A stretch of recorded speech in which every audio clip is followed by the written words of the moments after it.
2 Samuel, chapters 3 and 4. And there was a long war between the house of Saul and the house of David, but David waxed stronger and stronger, and the house of Saul waxed weaker and weaker. And unto David were sons born in Hebron, and his firstborn was Amnon of Ahinoam the Jezreelitess, and his second Chileab of Abigail, wife of Nabal the Carmelite, and the third Absalom, the son of Maacah, the daughter of Talmai, king of Geshur, and the fourth Adonijah, the son of Haggith, and the fifth Shephatiah, the son of Abital, and the sixth Israim by Eglah, David's wife. These were born to David in Hebron. And it came to pass, while there was war between the house of Saul and the house of David, that Abner made himself strong for the house of Saul. And Saul had a concubine, whose name was Rizpah, the daughter of Aiah. And Ishbosheth said to Abner, Wherefore hast thou gone in unto my father's concubine? Then was Abner very wroth for the words of Ishbosheth, and said, Am I a dog's head, which against Judah do show kindness this day unto the house of Saul thy father, to his brethren, and to his friends, and have not delivered thee into the hand of David, that thou chargest me today with thy fault concerning this woman? So do God to Abner, and more also, except, as the Lord hath sworn to David, even so I do to him, to translate the kingdom from the house of Saul, and to set up the throne of David over Israel and over Judah, from Dan even to Beersheba. And he could not answer Abner a word again, because he feared him. And Abner sent messengers to David on his behalf, saying, Whose is the land? Saying also, Make thy league with me, and behold, my hand shall be with thee, to bring about all Israel unto thee. And he said, Well, I will make a league with thee, but one thing I require of thee, that is, thou shalt not see my face, except thou first bring Michal, Saul's daughter, when thou comest to see my face. And David sent messengers to Ishbosheth, the Saul's son, saying, Deliver me my wife Michal, which is espoused to me, for 100 foreskins of the Philistines. And Ishbosheth sent and took her from her husband, even from Phaltiel, the son of Laish. And her husband went with her along, weaving behind her, to Bahurim. Then said Abner unto him, Go, return. And he returned. And Abner had communication with the elders of Israel, saying, Ye sought for David in times past to be king over you. Now then do it, for the Lord hath spoken of David, saying, By the hand of my servant David I will save my people Israel out of the hand of the Philistines, and out of the hand of their enemies. And Abner also spake in the ears of Benjamin, and Abner went also to speak in the ears of David in Hebron, all that seemed good to Israel, and that seemed good to the whole house of Benjamin. So Abner came to David to Hebron, and 20 men with him. And David made Abner, and the men that were with him, a feast. And Abner said unto David, I will arise and go, and will gather all Israel unto my lord the king, that they may make a league with thee, and that thou mayest reign over all that thine heart desireth. And David sent Abner away, and he went in peace. And behold, the servants of David and Joab came from pursuing a troop, and brought in a great spoil with them. But Abner was not with David in Hebron, for he had sent him away, and he was gone in peace. When Joab and all the host who was with him were come, they told Joab, saying, Abner the son of Ner came to the king, and he hath sent him away, and he is gone in peace. Then Joab came to the king, and said, What hast thou done? Behold, Abner came unto thee. Why is it that thou hast sent him away, and he is quite gone? Thou knowest Abner the son of Ner, that he came to deceive thee, and to know thy going out and thy coming in, and to know all that thou doest. And when Joab was come out from David, he sent messengers after Abner, which brought him again from the well of Sirah, but David knew it not. And when Abner was returned to Hebron, Joab took him aside in the gate to speak with him quietly, and smote him there under the 5th rib, that he died, for the blood of Asahel his brother. And afterward, when David heard it, he said, I and my kingdom are guiltless before the Lord, forever, for the blood of Abner the son of Ner. Let it rest on the head of Joab, and on all his father's house. And let there not fail from the house of Joab one that hath an issue, or that is a leper, or that leaneth on a staff, or that falleth on a sword, or that lacketh bread. So Joab and Abishai his brother slew Abner, because he had slain their brother Asahel at Gibeon in battle. And David said to Joab and to all the people that were with him, Rend your clothes and gird you with sackcloth, and mourn before Abner.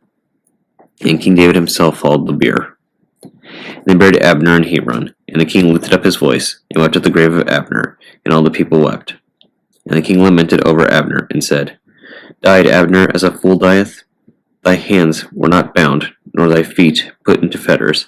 As a man followeth before wicked men, so fellest thou. And all the people wept again over him. And when all the people came to cause David to eat meat while it was yet day, David sware, saying, So do God to me, and more also, if I taste bread, or aught else, till the sun be down. All the people took notice of it, and it pleased them, as whatsoever the king did pleased all the people. For all the people and all Israel understood that day that it was not of the king to slay Abner the son of Ner. And the king said unto his servants, Know ye not that there is a prince and a great man fallen this day in Israel? And I am this day weak, though anointed king. And these men, the sons of Zeruiah, be too hard for me. The Lord shall reward the doer of evil according to his wickedness. And when Saul's son heard that Abner was dead in Hebron, his hands were feeble, and all the Israelites were troubled. And Saul's son had 2 men that were captains of bands. The name of one was Baanah, the name of the other Rechab, the sons of Rimmon, a Beerothite, of the children of Benjamin. For Beeroth also was reckoned to Benjamin. And the Beerothites fled to Gittaim, and were sojourners until this day. And Jonathan, Saul's son, had a son that was lame of his feet.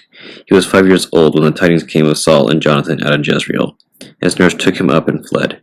And it came to pass, as she made haste to flee, that he fell and became lame. His name was Mephibosheth. And the sons of Rimmon, the Beerothite, Rechab, and Baanah, went and came about the heat of the day to the house of Ishbosheth, who lay on a bed at noon. And they came thither into the midst of the house, as though they would have fetched wheat, and they smote him under the 5th rib, and Rechab and Baanah his brother escaped. For when they came into the house, he lay on his bed in his bedchamber, and they smote him, and slew him, and beheaded him, and took his head, and gat them away through the plain all night. And they brought the head of Ishbosheth unto David to Hebron, and said to the king, Behold, the head of Ishbosheth, the son of Saul thine enemy, which sought thy life. The Lord hath avenged my lord the king this day of Saul, and of his seed. And David answered Rechab and Baanah his brother, the sons of Rimmon, the Beerothite, and said unto them, As the Lord liveth, who hath redeemed my soul out of all adversity, when one told me, saying, Behold, Saul is dead, thinking to have brought me good tidings, I took hold of him and slew him in Ziklag, who thought that I would have given him a reward for his tidings. How much more when wicked men have slain a righteous person in his own house upon his bed? Shall I not therefore now require his blood of your hand, and take you away from the earth? David commanded his young men, and they slew him, and cut off their hands and their feet, and hanged them up over the pool of Hebron. But they took the head of Ishbosheth, and buried it in the sepulchre of Abner in Hebron. Psalm 109. To the chief musician, a psalm of David. Hold not the peace, O God, of my praise, for the mouth of the wicked and the mouth of the deceitful are opened against me. They have spoken against me with a lying tongue. They encompassed me about also with words of hatred, and fought against me without a cause. For my love they are my adversaries, but I give myself unto prayer. And they have rewarded me evil for good, and hatred for my love. Set thou a wicked man over him, and let Satan stand at his right hand. When he shall be judged, let him be condemned, and let his prayer become sin. Let his days be few, and let another take his office. Let his children be fatherless, and his wife a widow. Let his children be continually vagabonds, and beg. Let them seek their bread also out of their desolate places. Let the extortioner catch all that he hath, and let the stranger spoil his labor. Let there be none to extend mercy unto him, neither let there be any favor to his fatherless children. Let his prosperity be cut off, and in the generation following let their name be blotted out. Let the iniquity of his fathers be remembered when the Lord, and let not the sin of his mother be blotted out. Let them be before the Lord continually, that he may cut off the memory of them from the earth. Because that he remembered not to show mercy, but persecuted the poor and the needy man, and he might even slay the broken in heart. As he loved cursing, so let it come unto him. As he delighted not in blessing, so let it be far from him. As he clothes himself with cursing, like as with his garment, so let it come unto his bowels, like water, and like oil into his bones. Let it be unto him as the garment which covereth him, and for a girdle wherewith he is girded continually. Let this be the reward of mine adversaries from the Lord, and of them that speak evil against my soul.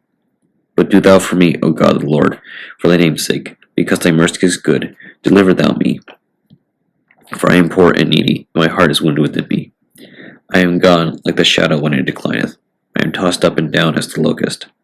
My knees are weak through fasting, and my flesh faileth of fatness. I became also a reproach unto them. When they looked upon me, they shook their heads. Help me, O Lord my God. O save me according to thy mercy, that they may know that this is thy hand, that thou, Lord, hast done it. Let them curse, but bless thou. When they arise, let them be ashamed, but let thy servant rejoice. Let mine adversaries be clothed with shame, and let them cover themselves with their own confusion, as with a mantle. I will greatly praise the Lord with my mouth. Yea, I will praise him among the multitude. For he shall stand at the right hand of the poor, and save him from those that condemn his soul. Proverbs chapter 20, verses 6 through 10. Most men will proclaim every one his own goodness, but a faithful man who can find? The just man walketh in his integrity, his children are blessed after him. A king that sitteth in the throne of judgment scatters away all evil with his eyes. Who can say, I have made my heart clean, I am pure from my sin? Divers weights and divers measures, both of them are alike abomination to the Lord. Ecclesiasticus chapter 42. Of these things be not thou ashamed, and accept no person to sin thereby. Of the law of the Most High and his covenant, and of judgment to justify the ungodly, of reckoning with thy partners and travelers, or the gift of the heritage of friends, of exactness of balance and weights, or of getting much or little, and of merchants' indifferent selling, of much correction of children, and to make the side of an evil servant to bleed. Sure keeping is good, where an evil wife is, and shut up, where many hands are. Deliver all things in number and weight, and put all in writing that thou givest out, or receivest in. Be not ashamed to inform the unwise and foolish, in the extreme age that contendeth with those that are young. Thus shalt thou be truly learned, and approved of all men living. The father waketh for the daughter, when no man knoweth, and the care of her taketh away sleep, when she is young, lest she pass away the flower of her age, and, being married, lest she should be hated. In her virginity, lest she should be defiled, and gotten with child in her father's house. And having a husband, lest she should misbehave herself, and when she is married, lest she should be barren. Keep a sure watch over a shameless daughter, lest she make thee a laughingstock to thine enemies, and a byword in the city, and a reproach among the people, and make thee ashamed before the multitude. Behold not everybody's beauty, and sit not in the midst of women. For from garments cometh a moth, and from women wickedness. Better is the churlishness of a man than a courteous woman, a woman, I say, which bringeth shame and reproach. I will now remember the works of the Lord, and declare the things that I have seen. And the words of the Lord are his works.